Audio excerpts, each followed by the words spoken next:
ಸ್ನೇಹಿತರೆ, ನಿನ್ನೆಯಿಂದ ಕರ್ನಾಟಕದ ಸೋಷಿಯಲ್ ಮೀಡಿಯಾಗಳಲ್ಲಿ ಟ್ರೆಂಡಿಂಗ್ ಆಗ್ತಿರ್ತಕ್ಕಂಥ ಈ ಒಂದು ಫೋಟೋ ಸದ್ಯದ ಕರ್ನಾಟಕ ಕಾಂಗ್ರೆಸ್ನ ಪರಿಸ್ಥಿತಿಯ ಒಂದು ರೀತಿ ವ್ಯಂಗ್ಯ ಮಾಡ್ತಕ್ಕಂಥ ರೀತಿಯಲ್ಲಿ ಕಂಡುಬರ್ತಾ ಇದೆ. ರಾಜ್ಯದ ಮುಖ್ಯಮಂತ್ರಿ ಸಿದ್ದರಾಮಯ್ಯನವರು ಈಗಾಗಲೇ ಮೂಢ ಹಗರಣಕ್ಕೆ ಸಂಬಂಧಪಟ್ಟಂತೆ ಬಹುದೊಡ್ಡ ಸಂಕಷ್ಟದಲ್ಲಿ ಸಿಲುಕಿದ್ದು ಶೀಘ್ರವೇ ತಮ್ಮ ಮುಖ್ಯಮಂತ್ರಿ ಸ್ಥಾನಕ್ಕೆ ರಾಜೀನಾಮೆಯನ್ನು ಕೊಡ್ತಾರೆ ಎನ್ನುವ ಮಾತುಗಳು ಇದೀಗ ಕಾಂಗ್ರೆಸ್ ಪಾಳ್ಯದಲ್ಲಿಯೇ ಕೇಳಿ ಬರ್ತಾ ಇದ್ದಾವೆ.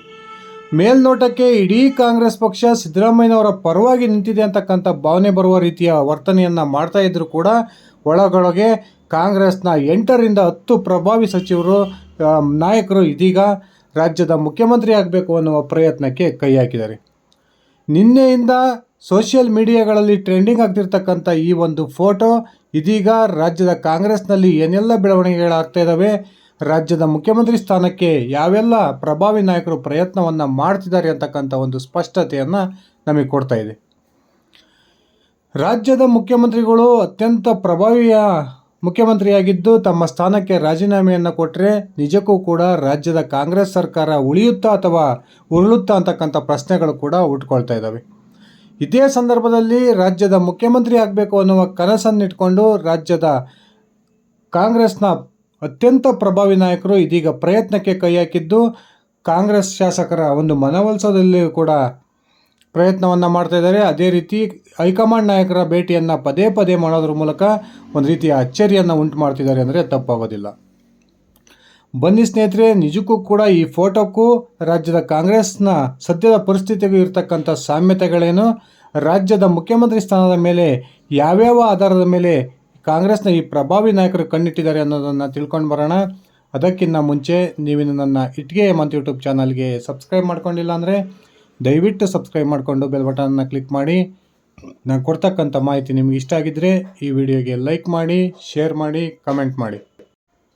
ಸ್ನೇಹಿತರೆ, 135ಕ್ಕೂ ಹೆಚ್ಚು ಶಾಸಕರ ಬೆಂಬಲವನ್ನು ಹೊಂದಿರತಕ್ಕಂಥ ರಾಜ್ಯದ ಕಾಂಗ್ರೆಸ್ ಸರ್ಕಾರ ಇದೀಗ ಪತನದ ಹಾದಿಯಲ್ಲಿದೆಯಾ ಅಂತಕ್ಕಂಥ ಪ್ರಶ್ನೆಗಳು ಹುಟ್ಕೊಂಡಿದ್ದಾವೆ.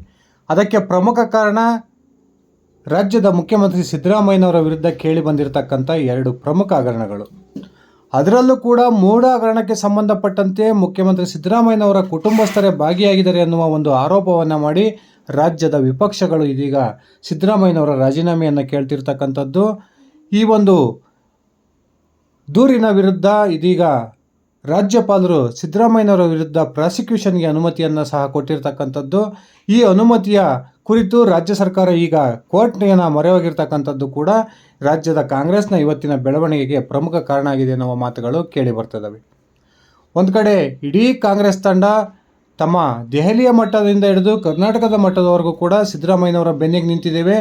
ಒಂದು ವೇಳೆ ಸಿದ್ದರಾಮಯ್ಯನವರ ವಿರುದ್ಧ ಕೂಡ ಹೈಕೋರ್ಟ್ನಲ್ಲಿ ತೀರ್ಪು ಬಂದಿದ್ದೇ ಆದರೆ ಆ ಒಂದು ತೀರ್ಪಿನ ವಿರುದ್ಧ ನಾವು ಸುಪ್ರೀಂ ಕೋರ್ಟ್ನ ಕದವನ್ನು ತರ್ತೀವಿ ಅಂತಕ್ಕಂಥ ಒಂದು ಮಾತುಗಳನ್ನು ಮೇಲ್ನೋಟಕ್ಕೆ ಹೇಳ್ತಾ ಇದ್ದರೂ ಸಹ ಒಳಗೊಳಗೆ ಕರ್ನಾಟಕದ ಕಾಂಗ್ರೆಸ್ನ ಅತ್ಯಂತ ಪ್ರಭಾವಿ ಹೊಂದಿರತಕ್ಕಂಥ ಸುಮಾರು 8ರಿಂದ 10 ನಾಯಕರು ಇದೀಗ ಮುಖ್ಯಮಂತ್ರಿ ಪಟ್ಟದ ಮೇಲೆ ಕಣ್ಣಿಟ್ಟು ಆ ಒಂದು ನಿಟ್ಟಿನಲ್ಲಿ ಪ್ರಯತ್ನಕ್ಕೂ ಕೂಡ ಕೈ ಹಾಕಿದ್ದಾರೆ. ಅದರಲ್ಲಿ ಅತ್ಯಂತ ಪ್ರಮುಖವಾಗಿ ಈಗಾಗಲೇ ಮುಂದಿನ ಮುಖ್ಯಮಂತ್ರಿ ಎನ್ನುವ ಹೆಸರು ಕೇಳಿಬರ್ತಿರ್ತಕ್ಕಂಥ ಸಿದ್ದರಾಮಯ್ಯ ಅತ್ಯಾಪ್ತ ಬಳಗದಲ್ಲಿ ಗುರುತಿಸಿಕೊಂಡಿರ್ತಕ್ಕಂಥ ಸಿದ್ದರಾಮಯ್ಯನವರ ನಂತರದ ಅಹಿಂದ ನಾಯಕ ಎನಿಸ್ಕೊಂಡಿರ್ತಕ್ಕಂಥ ಉತ್ತರ ಕರ್ನಾಟಕ ಭಾಗದ ಪ್ರಭಾವಿ ನಾಯಕರಾಗಿರ್ತಕ್ಕಂಥ ಸತೀಶ್ ಜಾರಕಿಹೊಳಿ ಅವರು, ನಾನು ಈಗಾಗಲೇ ಅಹಿಂದ ವರ್ಗದ ಒಂದು ನಾಯಕನಾಗಿದ್ದೀನಿ, ನಾನು ಕೂಡ ನನ್ನ ಜೊತೆಗೆ ಸುಮಾರು ಉತ್ತರ ಕರ್ನಾಟಕ ಭಾಗದ 30ರಿಂದ 35 ಶಾಸಕರು ನನಗೆ ಬೆಂಬಲಕ್ಕಿದ್ದಾರೆ ಅಂತಕ್ಕಂಥ ಒಂದು ವರದಿಯನ್ನು ಈಗಾಗಲೇ ಹೈಕಮಾಂಡ್ ನಾಯಕರಿಗೆ ತಲುಪಿಸಿದ್ದಾರೆ. ಒಂದು ವೇಳೆ ಸಿದ್ದರಾಮಯ್ಯನವರು ಮುಖ್ಯಮಂತ್ರಿ ಸ್ಥಾನದಿಂದ ಕೆಳಗಿಳಿದ್ರೆ ನನ್ನ ಬೆಂಬಲಿಗ ಶಾಸಕರ ಸಂಖ್ಯೆ ಕೂಡ ಇನ್ನೂ ಜಾಸ್ತಿ ಆಗುತ್ತೆ ಅನ್ನುವ ಒಂದು ಸ್ಪಷ್ಟ ಮಾಹಿತಿಯನ್ನು ಕೂಡ ಈಗಾಗಲೇ ಹೈಕಮಾಂಡ್ ನಾಯಕರಿಗೆ ಕೊಟ್ಟಿದ್ದು, ಸಿದ್ದರಾಮಯ್ಯನವರ ಬಲ ನನಗೆ ಸಂಪೂರ್ಣವಾಗಿರುತ್ತೆ, ಆ ಕಾರಣಕ್ಕೆ ನನ್ನನ್ನೇ ಮುಖ್ಯಮಂತ್ರಿ ಮಾಡಿ ಅಂತಕ್ಕಂಥ ಆಗ್ರಹವನ್ನು ಇದೀಗ ಕಾಂಗ್ರೆಸ್ನ ಹೈಕಮಾಂಡ್ ನಾಯಕರಿಗೆ ಮುಂದಿಟ್ಟಿದ್ದಾರೆ. ಅದಷ್ಟೇ ಅಲ್ಲದೆ ರಾಜ್ಯದ ಪ್ರಮುಖ ಕಾಂಗ್ರೆಸ್ ನಾಯಕರನ್ನು ಭೇಟಿ ಮಾಡೋದ್ರ ಮೂಲಕ ಅವ್ರ ಜೊತೆಗೆ ಸೀಕ್ರೆಟ್ ಮೀಟಿಂಗ್ಗಳನ್ನು ಮಾಡೋದ್ರ ಮೂಲಕ ತಾನು ಮುಂದಿನ ಮುಖ್ಯಮಂತ್ರಿ ಆಗಬೇಕು ಅನ್ನುವ ಎಲ್ಲ ತಯಾರಿಯನ್ನು ಕೂಡ ಸತೀಶ್ ಜಾರಕಿಹೊಳಿ ಅವರು ಮಾಡ್ಕೊಳ್ತಿದ್ದಾರೆ ಅನ್ನುವ ಮಾತುಗಳು ಕೇಳಿ ಬರ್ತದವೆ. ಇನ್ನೊಂದು ಕಡೆ ಲಿಂಗಾಯತ ಸಮುದಾಯಕ್ಕೆ ಸೇರಿದ MB ಪಾಟೀಲ್ ಸಹ ನಾನು ಮುಂದಿನ ಮುಖ್ಯಮಂತ್ರಿ ಆಗಬೇಕು ಅನ್ನುವ ಕನಸನ್ನು ಇಟ್ಕೊಂಡಿದ್ದು, ಕರ್ನಾಟಕದ ಕಾಂಗ್ರೆಸ್ನ 135 ಶಾಸಕರ ಪೈಕಿ ಲಿಂಗಾಯತ ಸಮುದಾಯಕ್ಕೆ ಸೇರಿದ 39ಕ್ಕೂ ಹೆಚ್ಚು ಶಾಸಕರು ಇರ್ತಕ್ಕಂಥದ್ದು. ಅದೇ ರೀತಿ ಈ ಬಾರಿ ಲಿಂಗಾಯತ ಸಮುದಾಯ ಸಂಪೂರ್ಣವಾಗಿ ಕಾಂಗ್ರೆಸ್ನ ಪರವಾಗಿ ಕಳೆದ ವಿಧಾನಸಭಾ ಚುನಾವಣೆಯಲ್ಲಿ ಮತವನ್ನು ಚಲಾಯಿಸಿರುವ ಕಾರಣಕ್ಕೆ ಆ ಒಂದು ಮತ ಬ್ಯಾಂಕನ್ನು ಉಳಿಸ್ಕೊಳ್ಬೇಕು, ಆ ಕಾರಣಕ್ಕೆ ನನ್ನನ್ನೇ ಮುಖ್ಯಮಂತ್ರಿ ಮಾಡಿ ಅಂತಕ್ಕಂಥ ಆಗ್ರಹವನ್ನು ಕೂಡ ಎಂ ಬಿ ಪಾಟೀಲ್ ಅವರು ಮಾಡ್ತಾ ಇರ್ತಕ್ಕಂಥದ್ದನ್ನು ನಾವೆಲ್ಲ ನೋಡಿದ್ವಿ. ಅದೇ ರೀತಿ 2013ರಲ್ಲಿ ರಾಜ್ಯದ ಮುಖ್ಯಮಂತ್ರಿ ಆಗಬೇಕಾಗಿದ್ದಂತಹ ಅವಕಾಶವನ್ನು ಕಳ್ಕೊಂಡಿದ್ದಂತಹ ರಾಜ್ಯದ ಗೃಹ ಸಚಿವ ಜಿ ಪರಮೇಶ್ವರ್ ಸಹ ಮುಖ್ಯಮಂತ್ರಿ ಸ್ಥಾನದ ಮೇಲೆ ಕಣ್ಣಿಟ್ಟಿದ್ದು ದಲಿತ ಕೋಟಾದಡಿಯಲ್ಲಿ ನನ್ನನ್ನು ಮುಖ್ಯಮಂತ್ರಿ ಮಾಡಿ ಎನ್ನುವ ಆಗ್ರಹವನ್ನು ಮಾಡ್ತಿದ್ದಾರೆ. ಈಗಾಗಲೇ ಸರ್ಕಾರದ ಮತ್ತೊಬ್ಬ ಪ್ರಭಾವಿ ಸಚಿವರಾಗಿರ್ತಕ್ಕಂಥ KN ರಾಜಣ್ಣವರು ಬಹಿರಂಗವಾಗಿ ಹೇಳಿಕೆಯನ್ನು ಕೊಟ್ಟಿದ್ದಾರೆ. ಒಂದು ವೇಳೆ ಮುಖ್ಯಮಂತ್ರಿ ಸಿದ್ದರಾಮಯ್ಯನವರು ತಮ್ಮ ಕುರ್ಚಿಗೆ ರಾಜೀನಾಮೆಯನ್ನು ಕೊಟ್ಟರೆ ಆ ಒಂದು ಸಂದರ್ಭದಲ್ಲಿ ರಾಜ್ಯದ ಮುಂದಿನ ಮುಖ್ಯಮಂತ್ರಿಯನ್ನಾಗಿ ಸತೀಶ್ ಜಾರಕಿಹೊಳಿ ಅಥವಾ ಜಿ ಪರಮೇಶ್ವರ್ ಅವರನ್ನು ನೇಮಕ ಮಾಡಬೇಕು ಅನ್ನುವ ಆಗ್ರಹವನ್ನು ಈಗಾಗಲೇ ಬಹಿರಂಗವಾಗಿಯೇ KN ರಾಜಣ್ಣವರು ಮಾಡಿದ್ದಾರೆ. ಈ ಹಿಂದೆಯೇ ರಾಜ್ಯದ ಗೃಹ ಸಚಿವರಾಗಿ ಕಾರ್ಯವನ್ನು ನಿರ್ವಹಿಸಿರ್ತಕ್ಕಂಥ ಜಿ ಪರಮೇಶ್ವರ್ ಅವರ ವಿರುದ್ಧ ಒಂದೇ ಒಂದು ಆರೋಪ ಇಲ್ಲದೆ ಇರತಕ್ಕಂಥದ್ದು. ಜಿ ಪರಮೇಶ್ವರ್ ಸತತವಾಗಿ ಕಾಂಗ್ರೆಸ್ನಿಂದ ಆಯ್ಕೆಯಾಗ್ತಾ ಬರ್ತಿರ್ತಕ್ಕಂಥದ್ದು. ಹಾಗೆಯೇ ಜಿ ಪರಮೇಶ್ವರ್ ಅವರ ಬೆನ್ನಿಗೆ SC ಸಮುದಾಯ ನಿಂತಿರ್ತಕ್ಕಂಥದ್ದು ಪರಮೇಶ್ವರ್ ಅವರ ಈ ಮುಖ್ಯಮಂತ್ರಿ ಸ್ಥಾನದ ಆಗ್ರಹಕ್ಕೆ ಬಹುದೊಡ್ಡ ಬಲವನ್ನು ತಂದುಕೊಟ್ಟಿದೆ.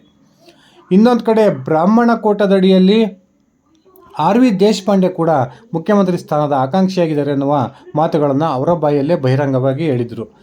ಸತತ ಸುಮಾರು 6ರಿಂದ 7 ಬಾರಿ ಶಾಸಕರಾಗಿರ್ತಕ್ಕಂಥ RV ದೇಶಪಾಂಡೆ ಅವರು ಇದೀಗ ನಾನು ಪಕ್ಷದಲ್ಲಿ ಅತ್ಯಂತ ಹಿರಿಯನಿದ್ದೀನಿ, ನನಗೂ ಸಹ ಒಂದು ಅವಕಾಶವನ್ನು ಮಾಡಿಕೊಡಿ, ಈ ಒಂದು ಅವಕಾಶಕ್ಕೆ ಸಿದ್ದರಾಮಯ್ಯನವರು ಒಪ್ಪಿಗೆಯನ್ನು ಕೊಟ್ಟರೆ ನಾನು ರಾಜ್ಯದ ಮುಖ್ಯಮಂತ್ರಿ ಆಗೋದಕ್ಕೆ ರೆಡಿ ಅಂತಕ್ಕಂಥ ಘೋಷಣೆಯನ್ನು ಈಗಾಗಲೇ ಮಾಡಿದ್ದಾರೆ.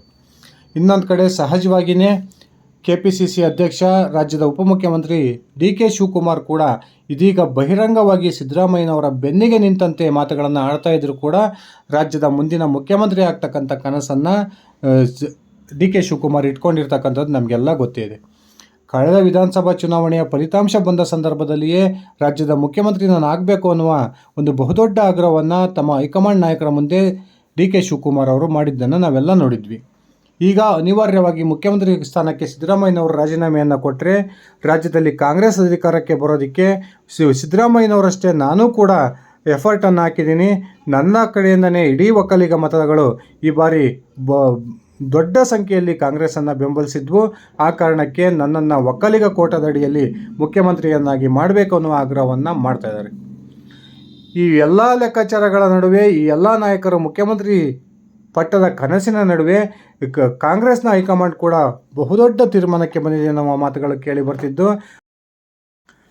ಕಾಂಗ್ರೆಸ್ನ ಹಿರಿಯ ನಾಯಕ AICC ಅಧ್ಯಕ್ಷರಾಗಿರ್ತಕ್ಕಂಥ ಮಲ್ಲಿಕಾರ್ಜುನ್ ಖರ್ಗೆ ಅವರನ್ನು ಕೂಡ AICC ರಾಜ್ಯದ ಮುಖ್ಯಮಂತ್ರಿಯನ್ನಾಗಿ ನೇಮಕ ಮಾಡ್ಬೋದು ಅನ್ನುವ ಮಾತುಗಳು ಕೇಳಿ ಬರ್ತವೆ. ತಮ್ಮ ರಾಜಕಾರಣ ಜೀವನದುದ್ದಕ್ಕೂ ಪಕ್ಷನಿಷ್ಠನಾಗಿ ಗಾಂಧಿ ಕುಟುಂಬಕ್ಕೆ ನಿಷ್ಠನಾಗಿ ಸೇವೆಯನ್ನು ಸಲ್ಲಿಸಿರ್ತಕ್ಕಂಥ ಮಲ್ಲಿಕಾರ್ಜುನ್ ಖರ್ಗೆ ಅವರಿಗೆ ಬಹುದೊಡ್ಡ ಕನಸಿದೆ. ಅದು ಕರ್ನಾಟಕ ರಾಜ್ಯದ ಮುಖ್ಯಮಂತ್ರಿಯಾಗಿ ಒಂದು ಬಾರಿ ಅಧಿಕಾರವನ್ನು ಅನುಭವಿಸಬೇಕು ಅಂತಕ್ಕಂಥದ್ದು. ಆ ಕಾರಣಕ್ಕೆ AICC ಕೂಡ ಇದೀಗ ಮಲ್ಲಿಕಾರ್ಜುನ್ ಖರ್ಗೆ ಅವರನ್ನು ಮುಖ್ಯಮಂತ್ರಿಯನ್ನಾಗಿ ನೇಮಕ ಮಾಡಿದರೆ ರಾಜ್ಯದ ಕಾಂಗ್ರೆಸ್ನಲ್ಲಿರ್ತಕ್ಕಂಥ ಬಣ ರಾಜಕಾರಣ ಕೂಡ ಕೊನೆಗೊಳ್ಳುತ್ತೆ. ಆ ಮೂಲಕ ದಲಿತ ಸಮುದಾಯಕ್ಕೂ ಕೂಡ ನಾವು ಮುಖ್ಯಮಂತ್ರಿಯನ್ನ ಪಟ್ಟವನ್ನು ಕೊಟ್ಟಾಗೆ ಆಗುತ್ತೆ ಅಂತಕ್ಕಂಥ ತೀರ್ಮಾನಕ್ಕೆ ಬಂದಿದೆ ಎನ್ನುವ ಮಾತುಗಳು ಕೂಡ ಕೇಳಿ ಬರ್ತದವೆ. ಆದರೆ ರಾಜ್ಯದ ಕಾಂಗ್ರೆಸ್ನಲ್ಲಿ 8ರಿಂದ 10 ಪ್ರಭಾವಿ ಸಚಿವರು ಮುಖ್ಯಮಂತ್ರಿ ಸ್ಥಾನದ ಕನಸನ್ನು ಇಟ್ಕೊಂಡು ಆ ನಿಟ್ಟಿನಲ್ಲಿ ಪ್ರಯತ್ನವನ್ನು ಮಾಡ್ತಿರುವ ಈ ಸಂದರ್ಭದಲ್ಲಿ ಸಿದ್ದರಾಮಯ್ಯನವರ ರಾಜೀನಾಮೆಯ ನಂತರ ರಾಜ್ಯದ ಕಾಂಗ್ರೆಸ್ನಲ್ಲಿ ಯಾವೆಲ್ಲ ಬೆಳವಣಿಗೆಗಳಾಗ್ಬೋದು ಅನ್ನುವುದು ತೀರಾ ಕುತೂಹಲವನ್ನು ಕೆರಳಿಸಿದೆ. ಒಂದು ವೇಳೆ ಸಿದ್ದರಾಮಯ್ಯನವರನ್ನು ವಿರುದ್ಧ ಮಾಡಿಕೊಂಡು ಯಾರನ್ನಾದರೂ AICC ಮುಖ್ಯಮಂತ್ರಿ ಮಾಡ್ತಕ್ಕಂಥ ಪ್ರಯತ್ನಕ್ಕೆ ಕೈ ಹಾಕಿದರೆ ನಿಜಕ್ಕೂ ಕೂಡ ಸಿದ್ದರಾಮಯ್ಯ ತನ್ನ ಸ್ವಪಕ್ಷದ ವಿರುದ್ಧ ಸಿಡಿದೇಳ್ತಾರೆ ಎನ್ನುವ ಮಾತುಗಳು ಕೂಡ ಕೇಳಿ ಬರ್ತದವೆ. ಸ್ನೇಹಿತರೆ, ನಿಮ್ಮ ಅಭಿಪ್ರಾಯದ ಪ್ರಕಾರ ಈ 8ರಿಂದ 10 ಪ್ರಭಾವಿ ನಾಯಕರಲ್ಲಿ ಯಾರು ರಾಜ್ಯದ ಮುಂದಿನ ಮುಖ್ಯಮಂತ್ರಿಯನ್ನಾಗಿ ನೀವು ನೋಡಲು ಬಯಸ್ತೀರಾ? ದಯವಿಟ್ಟು ಕಮೆಂಟ್ ಮಾಡಿ. ಇದಿಷ್ಟಾಗಿತ್ತು ನನ್ನ ಇವತ್ತಿನ ಈ ವಿಡಿಯೋ. ನಾನು ಕೊಟ್ಟಿರ್ತಕ್ಕಂಥ ಮಾಹಿತಿ ನಿಮಗೆ ಇಷ್ಟ ಆಗಿದ್ದರೆ ಈ ವಿಡಿಯೋಗೆ ಲೈಕ್ ಮಾಡಿ, ಶೇರ್ ಮಾಡಿ, ಕಮೆಂಟ್ ಮಾಡಿ. ನೀವಿನ್ನು ನನ್ನ ಇಟ್ಕೆ ಎಮ್ ಅಂತ ಯೂಟ್ಯೂಬ್ ಚಾನಲ್ಗೆ ಸಬ್ಸ್ಕ್ರೈಬ್ ಮಾಡ್ಕೊಂಡಿಲ್ಲ ಅಂದರೆ ದಯವಿಟ್ಟು ಸಬ್ಸ್ಕ್ರೈಬ್ ಮಾಡಿಕೊಂಡು ಬೆಲ್ ಬಟನನ್ನು ಕ್ಲಿಕ್ ಮಾಡಿ. ಧನ್ಯವಾದಗಳು ಸ್ನೇಹಿತರೆ. ಶುಭ ದಿನ.